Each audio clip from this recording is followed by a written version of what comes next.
शुक्रवार को अगरतला में एक महत्वपूर्ण संगठनात्मक बैठक आयोजित की गई, जिसका आयोजन all Tripura Asha facilitators and Asha worker association की पहल पर किया गया। इस बैठक में बड़ी संख्या में आशा वर्कर्स और फैसिलिटेटर्स ने भाग लिया। यह बैठक ओरिएंट चौमुहनी के पास वाली सड़क में आयोजित किया गया था। बैठक के दौरान व्यक्तियों ने आशा वर्कर से जुड़े विभिन्न लंबे समय से चली आ रही मुद्दों और मांगों को प्रमुखता से उठाया। विशेष रूप से आशा वर्कर्स की सेवाओं को नियमित करने, उनके मंथली ऑनरेरियम में वृद्धि करने और उनके कार्यों को उचित मान्यता देने की मांग पुरजोर तरीके से उठाई गई।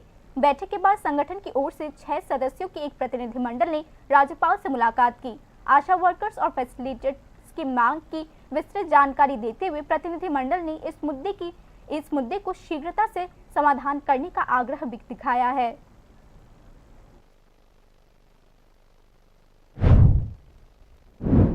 आशा সেখানে রাষ্ট্রবাদী সরকার, ডাবল ইঞ্জিনের সরকার, আমাদের রাজ্য ডাবল ইঞ্জিনের সরকার।